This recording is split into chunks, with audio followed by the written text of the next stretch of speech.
Hey YouTube, this is Kimberly, your Chicagoland broker, and today I just want to talk a little bit about credit. So, yes, I want to be your broker, but today I'm going to play, the mom or the fiscally savvy friend who tells you that you need to make sure that you have a good credit score. Now, it doesn't take a whole lot or a very long time to get your credit score from somewhere where it's just okay to a little, much better. So you really want something in the high 600s, low 700s. 700 plus is going to get you what you want in most cases. 600 maybe. In general, if you're below that 650 mark, you're in trouble as far as trying to get a landlord to take a risk on you or also trying to get a loan. You can get a loan, but it's also going to have a higher interest rate. 620 or above or whatever will be okay depending on the lender, but it often comes with a much higher interest rate, and you don't want that. And the interest rate is what is death to people as far as making their payments higher, because you have to pay back the loan for the loan. So that means that they're charging you money in order to borrow their money, and want their money back, but they also want interest on that. So taking that into consideration, your credit score is going to be extremely important, and you need to guard it or improve it whenever possible. And that means you need to call when you can't pay things on time and set up a payment plan that you can just pay things on time. And you can try your very best to pay off things that have just been languishing on your credit score for a while. That can help you quite a bit.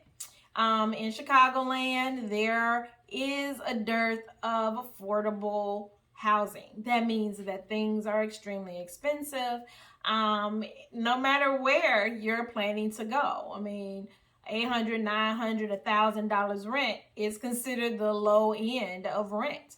Homes that are just move-in ready are going to probably minimum be 150, 180,000. And so in order to get a loan for even 90 or 80 or even 95% of that, you're going to need a good credit score. So when you're in college, don't have 15 credit cards unless you took a book out of that credit card gurus that I watched on Explained Money on Netflix, who apparently has been able to leverage his credit card use.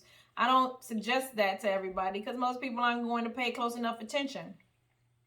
You need to make sure that you are only taking out credit for what you think you can pay back. Community college might not be a bad option for a couple of years and then go to a full university after that, if you know you have to take out bajillion dollars in loans in order to do that, and you don't have the support of the money in your family that will just pay for your tuition. When you move into your own adult life, don't feel like you have to try to keep up with the people on Instagram or any of those other sites where you see people in these fancy, fabulous places and buying these fancy, fabulous things. I I don't love Dave Ramsey, but he has a good point. You should try to pay down your debt whenever possible, and that is going to lead to less headache and more options for you in the future. So even if you are planning on renting, you do need to have a decent credit score, because your landlords need to trust you. They need to feel that you are a good risk, and they won't do that if you have a low credit score. And you need to make sure that you are just in general being a fiscally responsible person, not buying things you cannot afford, and that's pretty much it. I don't have a whole lot else to say about that. I just want people to understand that that's extremely important.